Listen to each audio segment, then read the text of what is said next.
The white smoke has risen. A hush falls over St. Peter's Square. Millions around the world hold their breath. The Catholic Church has a new leader. After weeks of speculation and prayer, the College of Cardinals has spoken, selecting Cardinal Pietro Parolin to lead the faithful into the uncertain future as the 267th Pope. The weight of history hangs heavy in the air. This is no ordinary transition of power. This is the papacy, the oldest continuous institution in the Western world. And with the world facing unprecedented challenges, the stakes could not be higher. Shrouded in secrecy, the conclave unfolded within the hallowed walls of the Sistine Chapel. 137 cardinals, each a prince of the church, gathered to cast their votes. The atmosphere electric with tension. The process, steeped in tradition, is a world away from the rough and tumble of modern politics. Cardinals sworn to secrecy are cut off from the outside world. No phones, no internet, their only communication with heaven. Each ballot a prayer whispered into the silence. Black smoke from the burning ballots signaled deadlock. And then, on that fateful day, the smoke turned white. A new pope had been chosen. Among the cardinals, several figures loomed large. Cardinal Luis Antonio Tagle of the Philippines, a charismatic leader known for his compassion, was seen as a frontrunner. Could he become the first Asian pope in history? Cardinal Peter Turkson of Ghana, a powerful voice for social justice, offered a different kind of hope. Could he bridge the divide between North and South? And then there was Cardinal Peter Erdo of Hungary, a conservative scholar known for his theological rigor. Could he be the unifying figure the Church needed in a time of polarization? The choice of Pietro Parolin as Pope surprised many. His election was not widely anticipated, and yet it marked a significant moment in the history of the Catholic Church. Born in 1955 in Chevron, Italy, Parolin grew up in a humble family. His early life in the picturesque countryside of northern Italy was marked by a strong sense of community and faith. From a young age, he was drawn to the Church, showing a keen interest in theology and the workings of the Vatican. Parolin rose through the ranks of the Vatican diplomatic corps, known for his sharp intellect and diplomatic skills. His ability to navigate complex political landscapes earned him respect and recognition.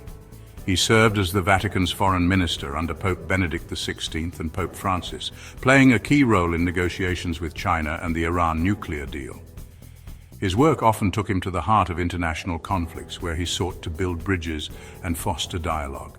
Parolin's papacy is a testament to the power of quiet diplomacy. Unlike many of his contemporaries, he preferred to work behind the scenes, away from the media spotlight. His approach was one of patience and persistence, believing that lasting change comes through understanding and cooperation. His serene demeanor and thoughtful actions have earned him the nickname, the Quiet Diplomat.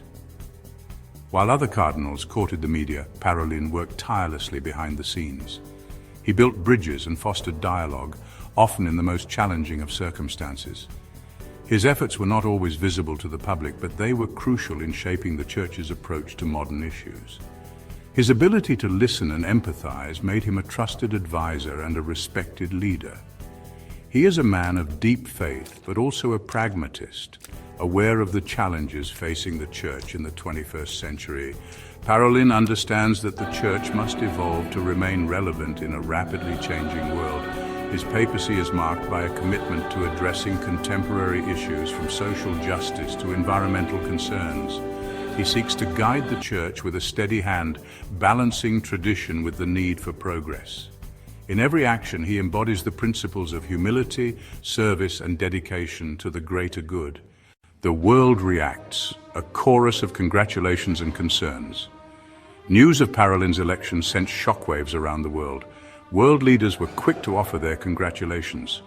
President Biden, a devout Catholic, praised Parolin's commitment to dialogue and understanding. Within the Church, the reaction was more mixed. Liberals worried that Parolin's diplomatic style might mask a resistance to change, while conservatives expressed hope that he would uphold traditional values. Navigating a sea of challenges, the path ahead for Pope Parolin. Pope Parolin inherits a church grappling with a multitude of challenges. As he steps into his new role, he faces the daunting task of steering the Church through a period of significant turmoil and transformation. The faithful look to him for guidance, hoping he can bring a sense of stability and renewal. The sex abuse crisis continues to cast a long shadow, demanding accountability and healing. This crisis has not only shaken the trust of the faithful, but has also tarnished the Church's moral authority globally. Parolin must address these wounds with compassion and transparency, ensuring that justice is served and that such atrocities are never repeated. The role of women in the Church remains a source of division, with many calling for greater inclusion.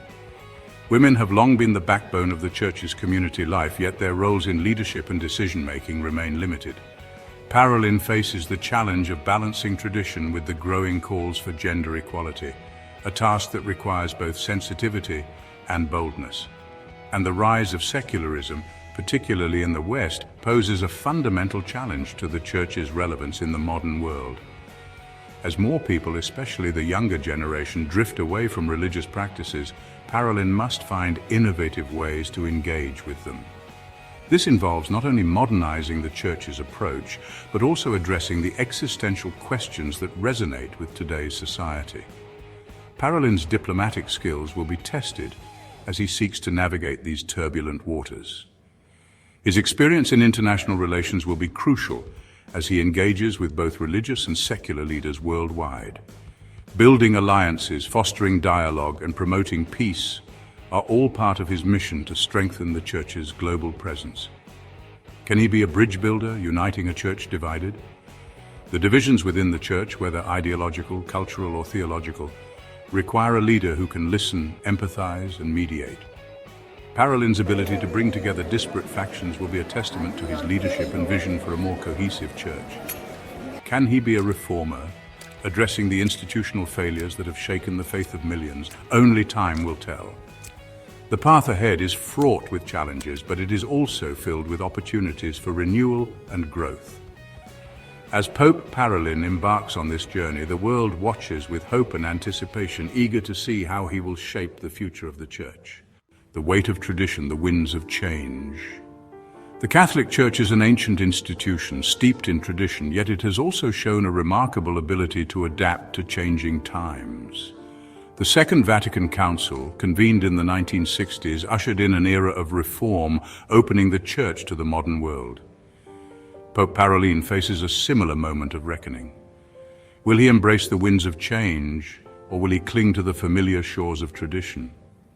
The answer may determine the future of the Catholic Church for generations to come. A legacy yet to be written. It is too early to say what mark Pope Parolin will leave on the papacy. Will he be remembered as a caretaker pope, preserving the status quo? Or will he be a transformative figure, leading the Church into a new era of dialogue, reform, and renewal? One thing is certain: the eyes of the world are upon him. His every word, every gesture will be scrutinized for clues to his vision for the Church. The weight of history, the hopes of millions, rest on his shoulders. A time for hope, a time for renewal. The election of a new pope is always a moment of hope. It signifies a new chapter in the long and storied history of the Catholic Church, a moment when the faithful around the world look to the future with renewed optimism. The white smoke rising from the Sistine chapel chimney is a symbol of this hope, a signal that a new leader has been chosen to guide the Church through the challenges and opportunities that lie ahead. It is a time for the Church to reflect on its past, to confront its present, and to imagine its future. The election of a new pope is not just a moment of transition, but a moment of deep introspection.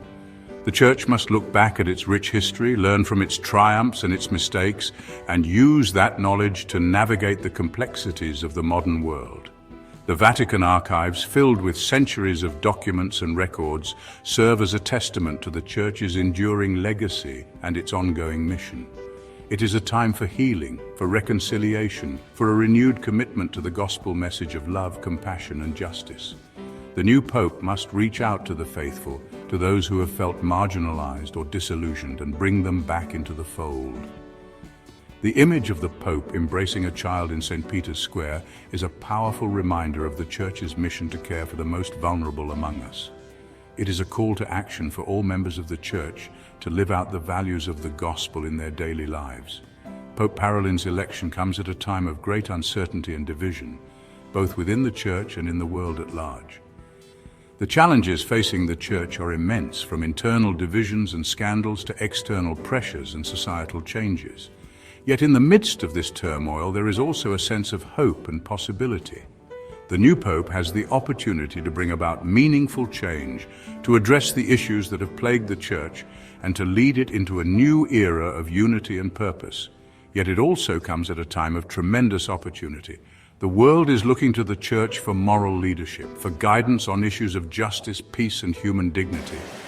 The new Pope has the chance to be a beacon of hope, to inspire people of all faiths and backgrounds to work together for the common good. The sight of the new Pope waving from the balcony with the Vatican gardens in full bloom is a symbol of the potential for renewal and growth. The world needs the Church's moral leadership now more than ever. In a time of global crises and uncertainty, the Church has a vital role to play in promoting peace, justice, and compassion. The new Pope's words and actions will be closely watched, not just by Catholics, but by people around the world who are seeking guidance and hope.